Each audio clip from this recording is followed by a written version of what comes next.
Hello everyone, I am Becky Reed, your worship associate for this service. You are joining us at the Unitarian Universalist Fellowship of Hendersonville in North Carolina.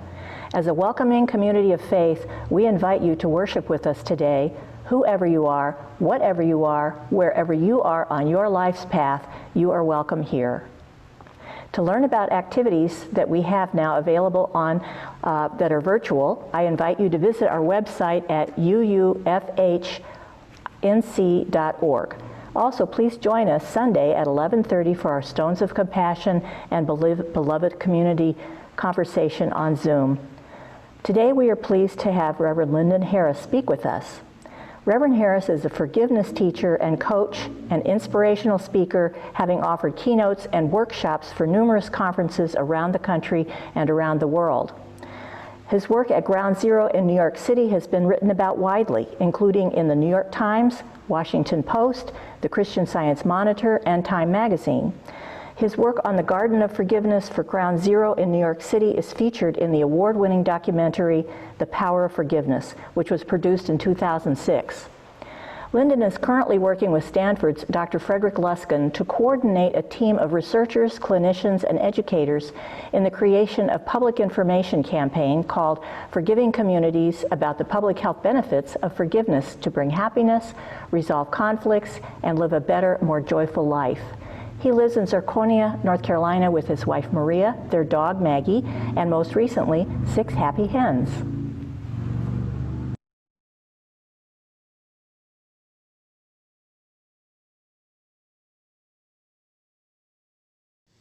For every time we make a mistake and we decide to start again, we light this chalice. For every time we are lonely and we let someone be our friend, we light this chalice. For every time we are disappointed and decide to choose hope, we light this chalice.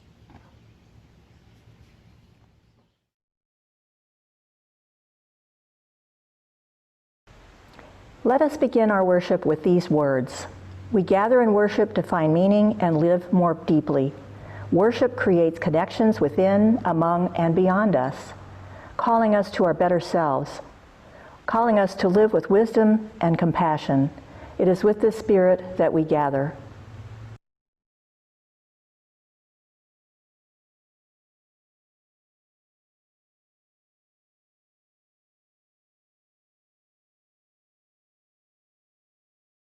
Hey friends, Todd Oak here. Hope everybody's doing well.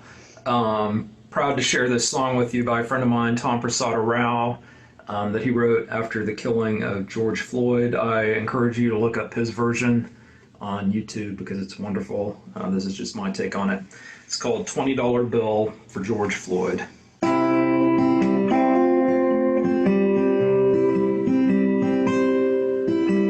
Some people die for honor.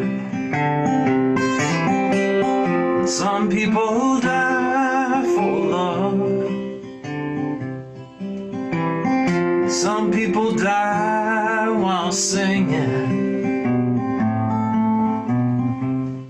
to the heavens above. Some people die believing in the cross on Calvary Hill. Some people die in the blink of an eye for a $20 bill. Some people go out in glory with the wind at their back. Some get to tell their own story,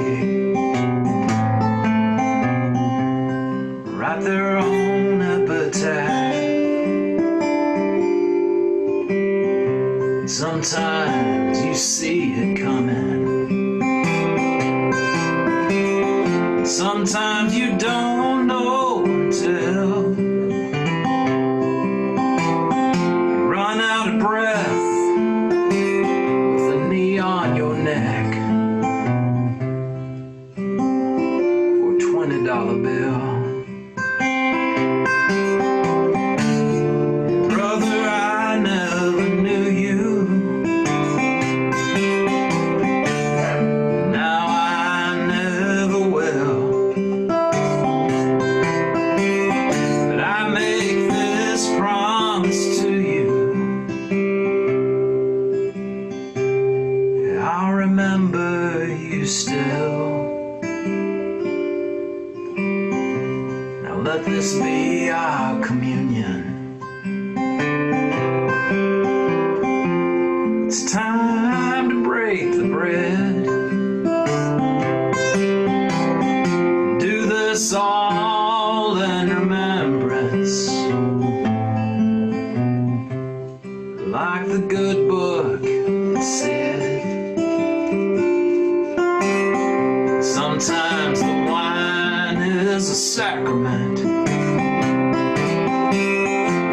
Sometimes the blood is just spilled. Sometimes the law is the devil's last straw. The future goes unfulfilled, like the dream that they killed for a $20 bill.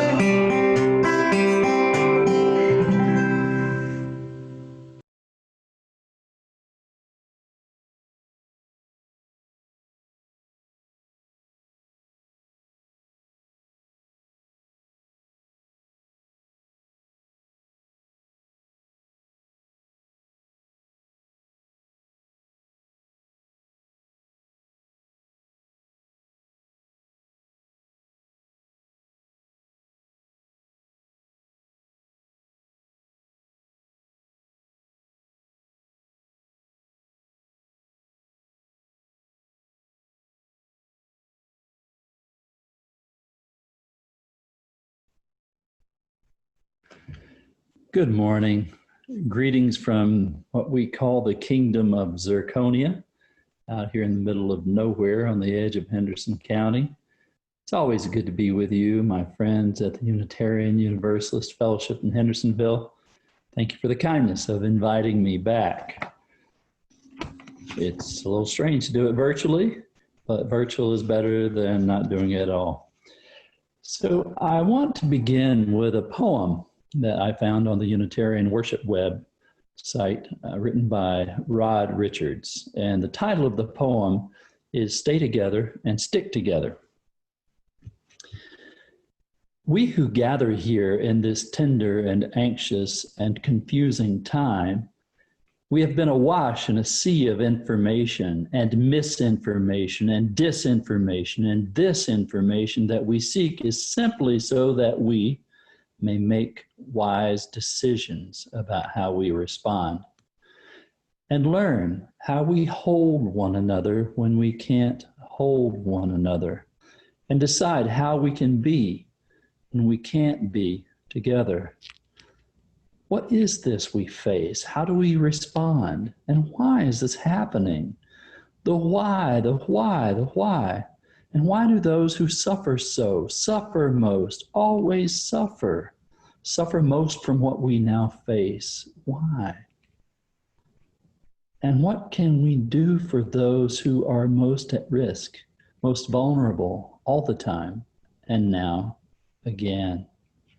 And how do we respond, and how do we hold one another when we can't hold one another? And how do we stay together and stick together and worship together when we can't be together? Yet we are. Here we are. We are here together. So what a crazy time we're living through, huh? We're living through the collision of the worst health pandemic in 100 years, the most dire financial challenges since the Great Depression, and the greatest civil unrest since the 1960s. Sometimes it's hard to take it all in. One day's outrage is soon surpassed by the following days. I feel sometimes as if the poet W.V. Yeats was speaking prophetically when, in his 1919 poem, The Second Coming, he wrote, "Things fall apart, the center cannot hold. Mere anarchy is loosed upon the world. The blood-dimmed tide is loosed, and everywhere the ceremony of innocence is drowned. The best lack all conviction, while the worst are full of passionate intensity." But in this, what he calls a widening gyre, also known as a swirling vortex, dictionary.com will tell you that, of the present time, good things are happening too. One of the most powerful and beautiful photos I've seen in recent memory is a photo of the recently deceased congressman and courageous civil rights activist, John Lewis. He's standing on a street in DC, formerly known as Pennsylvania Avenue, but now in an amazing transformation is called Black Lives Matter Plaza. extraordinary, absolutely extraordinary. The surging of energy and passion for racial justice in the aftermath of the heartless murder of George Floyd is transforming our country, while even at the same time, millions have become infected with and over 100,000 have died from the insidious virus we call COVID-19. We are living through historic times. I really love that line from the poem by Rod Richards. We have been awash in a sea of information and misinformation and disinformation, and this information that we seek is simply so that we may make wise decisions about how we respond. We are living, as he puts it, in an anxious and confusing time. Seems to be an understatement to me. In these times, we long to see resolution. We long for it all to pass. We yearn, or at least many of us who are privileged, yearn for things to go back to quote unquote normal. Am I right? One of my favorite writers the past 20 years is Rebecca Solnit. In her recently published essay entitled Letting Go of Certainty in a Story That Never Ends, she writes about how we as human beings prefer certainty over uncertainty, and that our brains work hard to smooth out wrinkles in our consciousness, smooth out troublesome bubbles in the fabric of our lives so that things return to normal. Our brains are regularly acclimating and updating and processing unexpected and overwhelming stories, trying to find a resolution that might give us peace. And just as we work to sublimate shocking stories, smoothing them out in our consciousness, we are also trying to map out the end of the story. We want to get to the point where we can say, glad that's over. Or as I saw someone post on Instagram last week, can we just skip ahead to the point where we have a vaccine and Trump is in prison? We are uncomfortable, as Rebecca Solnit points out, living in the middle of the story, especially during turbulent times, because we don't know how the story will end. And that puts us ill at ease as we navigate these uncharted waters. We don't know how the coronavirus pandemic will resolve. It hasn't just gone away or disappeared as our dear leader predicted. We don't know how the Trump presidency will end, even though an extraordinary majority are indicating that he won't be reelected. Many of us are nervous as we acknowledge the ability of a magician to pull a rabbit out of the hat, to gaslight and or to misdirect and distract. We don't know how the climate crisis, remember that, will resolve. And speaking personally, we don't know how our individual lives will unfold and how we will meet our end. I don't want to be morbid here. I remember the practice of the Stoics when they declared memento mori, remember your death. We remember our death so that we may be aware that every breath that we have on this side of death is precious, and we cherish the life we've been given. So we're living through an upheaval, many would say, that only comes about once every 500 years or so. And we don't know how it's going to turn out. But as a colleague in Iowa told me last week, they've had 2 500-year floods in the past 6 months or so. So what's a half a millennia, give or take? In recent weeks, I have rekindled my love-hate relationship with Latin, thinking that this might be an enjoyable pursuit to return to my study of Latin from my college days and from my graduate school days in New York. Maybe it'll keep my mind sharp as I navigate COVID and as I age. And it has been pretty good, all of it, all of one lesson so far.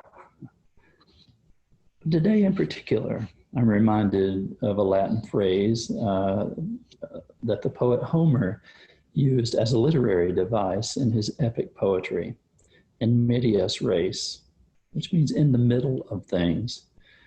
So rather than recount the chronology of a successful execution of the Spartan War and the banal celebrations, Homer grabs us by the throat with a sense of urgency, born of not knowing how things will turn out. He starts out his story in the middle of things and catches our attention. Other great writers, also from Dante to Dostoevsky, have employed this device with great success. And today we find ourselves in the middle of things, in an unusual stretch of time, and we don't know how things will turn out. There's so many surprises along the way. Who could have known that Pennsylvania Avenue would become Black Lives Matter Plaza? The recently deceased congressman and civil rights hero John Lewis certainly didn't. Today we find ourselves in the middle of a lot of things, challenging things, and we long to return to normal. We want to write a future that indicates that we will have all of our problems resolved. But Rebecca Solnit reminds us that being in the middle of things brings with it an unexpected grace.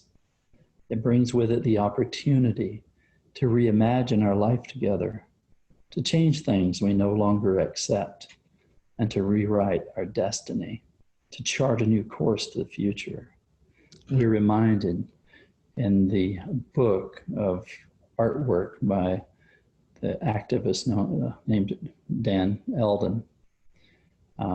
He wrote a book. His mother published a book of his artwork and his photographs and his poetry entitled "The Journey is the Destination." Being in the middle of things might be unsettling, but because we are here, we are still capable of influencing the outcome. We are still able to work for a more just, compassionate, kind, and hopeful future. But how do we do that? And how do we take care of ourselves on this journey? Well, one strategy that we might use to help us make sense of our current medias res is to consider the foundational story, the meta story, or the myth that we unconsciously employ to make sense of things.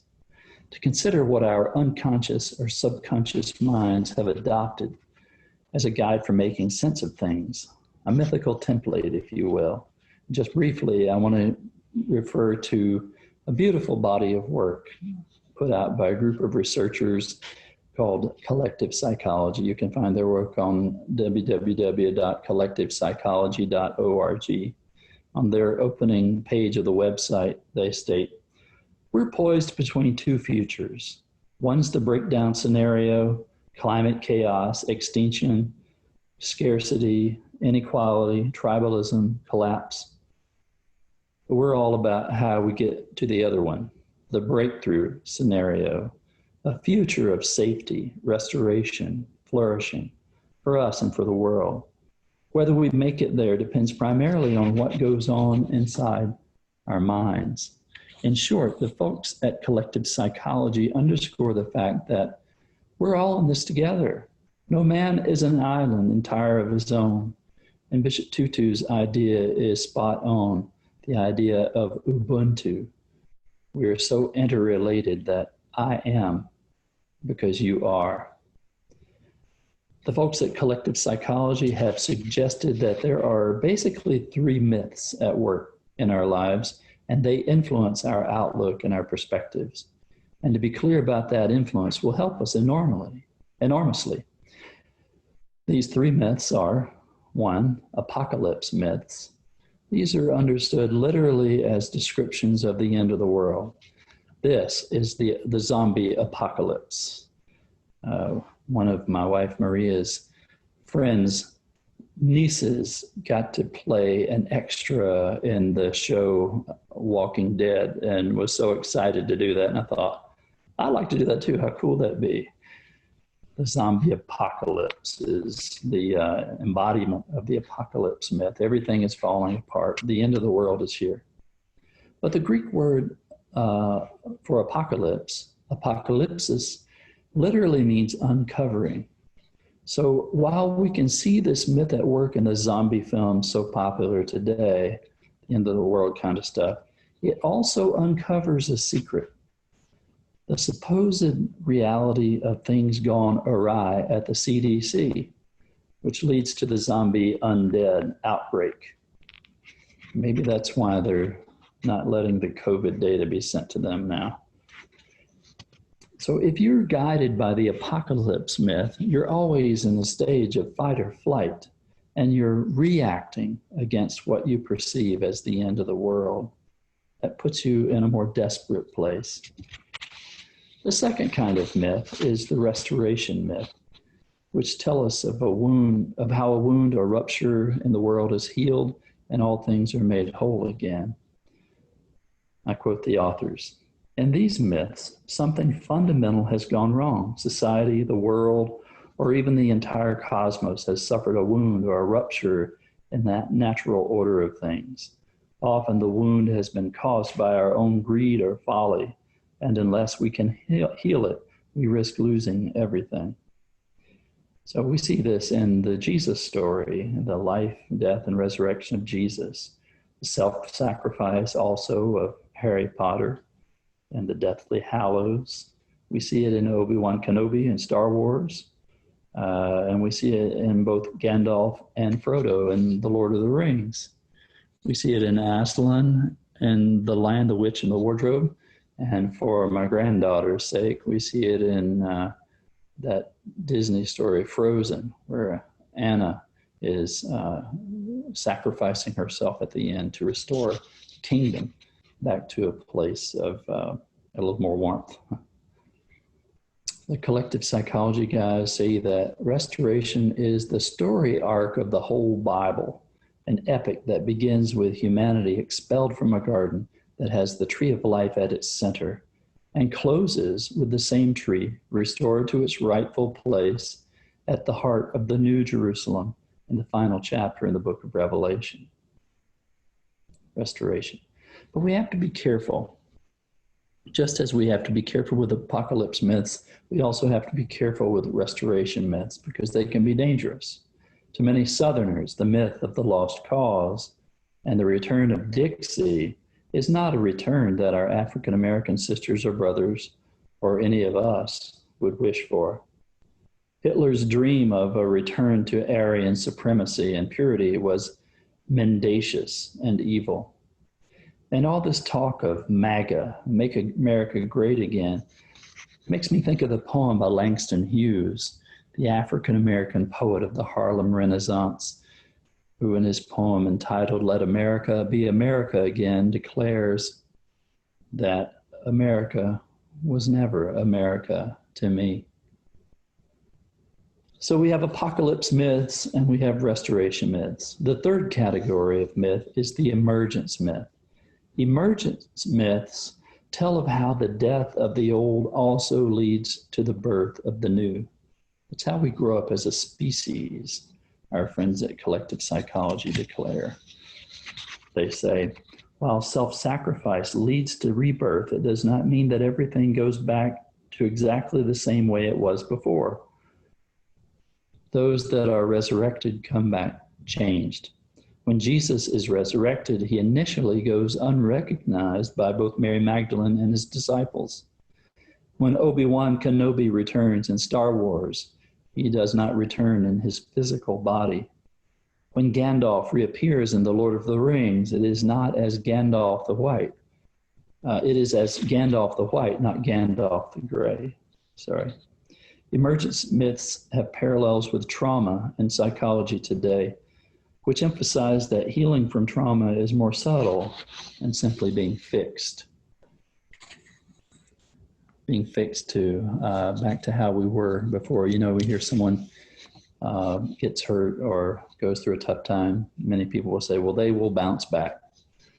But they'll never bounce back to where they were before the event happened. That's a misunderstanding of resilience. The real power of resilience is to bounce back to life, not negating what happened to you or pretending it didn't happen, but moving forward and somehow in a healing way incorporating that experience into your future.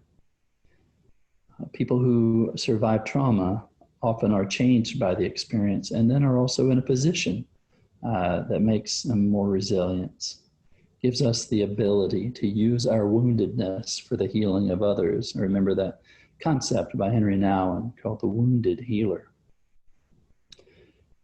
So you may be saying, Lyndon, thanks for the humanities lecture, but how does this make a difference for us today? Well, I'm glad you asked that question. Let me explain.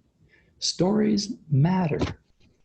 Knowing what ending we are looking for based on our foundational myth or meta-narrative helps us think clearly about the future we want to create today together. Sometimes we need to do deep therapy on our stories. For example, what those who yearn to return to the days of the Old South and the lost cause are not calculating is the subjugation of any race brings mutual impoverishment and diminishment. Many of us have been inspired by current events to do deep therapy on our foundational story of white privilege. And so here we are in the middle of things. And as we gather in this tender and anxious and confusing time, how do we make wise decisions moving forward? By trying to understand where we are and to have some understanding of the foundational arc of the story we inhabit. By doing that, we can get clarity on who we are becoming, how we want together to create the future. See if I can connect the dots. This past week, we lost one of the most courageous and noble icons of the civil rights movement. John Lewis, may he rest in power, is the embodiment of my attempt at sermonizing today. By the time of his death a few days ago, he had seen full-scale transformative emergence of old racist Jim Crow laws into the beginnings of a new story.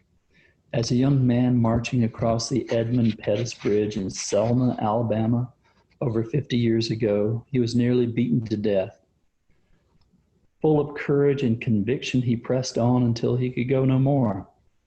His willingness to sacrifice his life for his convictions, for the good of the cause, became an extraordinary balm that has inspired the healing of millions around the globe, as we can begin to taste, if only in such a small way, the reality of love and justice. As he, in his life, moved from Bloody Sunday to witnessing the beginnings of beloved community. You see, John Lewis was courageous when it counted in the middle of things. He had no idea how things would turn out, but he was unwilling to turn back. His life, his work, his suffering, his teaching is a testimony to the power of the emergence myth, the ability to transcend or emerge from a past that is limited in scope and possibility for people of color. And through his courageous example, he has bought for us a down payment on a new emergent reality that bears the sweet fruit of justice love. And even though we have miles to go to manifest racial equality and justice in our nation, John Lewis and others like him, including C.T. Vivian, who died this past week also, have given us a beachhead from which we can begin building a new society. John's unshakable faith in God and the goodness of humanity led him to befriend the very persecutors from Edmund Pettus Bridge who beat him. His unwavering hope in the goodness of humanity has sustained the movement and led to new possibilities, all grounded in the commitment and belief that we can and will do better. His great message to you and me right now, in the middle of these painful things, is not to give up hope, not to despair, to work hard to show love to those who are different from us, forgiving them if necessary, to be selfless and sacrificial if we are called to be and we can. John didn't know how things would turn out, but he knew how he would respond to whatever came along, with love and compassion born of the justice of nonviolence. So here we are in the middle of a pandemic, a political and financial crisis, and an uncertain future. Can we find ways to live with the painful ambiguities of our time and begin with hope in the dark to dream about the contours of our future? With hope that sustains and an unshakable faith in the goodness of humanity, despite the evils of some, can we embrace our future? In the time of this present darkness, as Valerie Carr has asked, is this the darkness of the tomb or is the darkness of the womb? I prefer the latter. I'll close with one of John Lewis's most famous and more beautiful quotations. I think he said it spot on. We don't choose our time chooses us. What do you think?